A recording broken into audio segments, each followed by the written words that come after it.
안녕하세요 여러분. 오늘은 조금 무거운 이야기지만 꼭 짚고 넘어가야 할 주제를 나눠보려 합니다. 바로 인구 구조의 변화, 그리고 그로 인한 고려장애 시대에 대한 이야기입니다.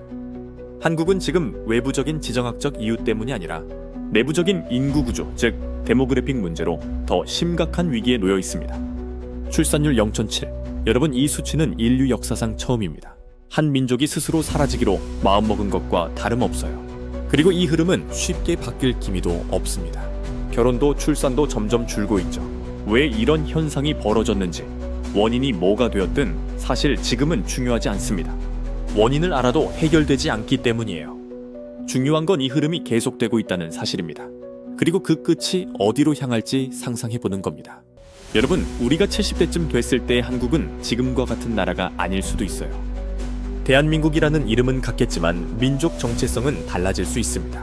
투표권을 가진 사람들 중 엄마 아빠가 모두 한국인인 사람은 소수일지도 모릅니다. 그리고 그들은 우리를 부양하는 걸 부담스럽게 여길 겁니다. 결국 투표를 통해 인플레이션을 선택하게 될 거예요. 자, 여기서 일본 이야기를 잠깐 해볼게요. 일본은 오랫동안 디플레이션, 물가가 오르지 않는 시기를 버텨왔죠.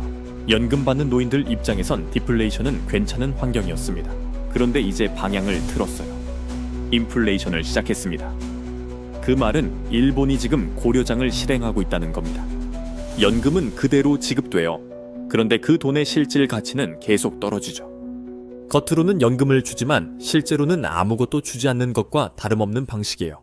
고려장도 넓은 의미에선 하나의 놀, 사회적 규범일 수 있어요. 효도 놀미지만 지나치게 오래 생존해서 사회 활력을 떨어뜨리는 것을 정리하는 것도 또 다른 놀미 될 수 있는 거죠. 생산 활동이 끝난 이후에도 너무 오래 살면 사회는 점점 활력을 잃고 사람들은 유산만을 바라보는 구조로 흘러갑니다. 젊은 세대가 숨을 쉬지 못하면 결국 사회는 리셋을 택하게 되죠. 그 방식이 바로 인플레이션입니다. 슬프지만 그것이 현실이에요. 그리고 여러분, 그 대상이 우리일 수도 있습니다. 우리가 70대, 80대가 되었을 때 이 구조는 반드시 우리에게 적용될 겁니다. 연금은 줄지 않아요. 대신 그 가치를 무너뜨리는 거죠. 그러니 지금 비트코인이나 비트모빅 같은 자산을 갖고 있지 않다면 어쩌면 우리 모두는 미래의 고려장 리스트에 올라있는 셈입니다. 자, 다음 이야기로 넘어가죠. 국가는 진실보다 질서를 택합니다. 국가가 거짓말을 할 권리가 있다는 말, 플라톤도 했습니다. 질서를 유지하기 위한 거짓말은 정당하다고 봤던 거예요.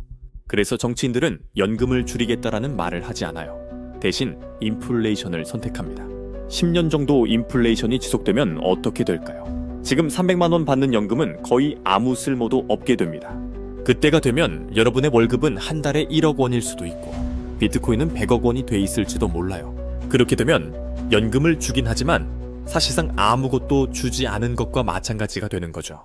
이처럼 국가는 언제나 진실보다는 질서를 선택해왔습니다. 그리고 그 질서를 만들기 위해 때로는 아주 조용히, 그러나 분명히 우리를 정리하기도 합니다. 우리는 그 사실을 직시해야만 해요. 여기서 지정학 얘기를 잠깐 해볼게요. 지정학은 변수 같지만 사실은 상수에 가깝습니다. 지리는 쉽게 바뀌지 않거든요.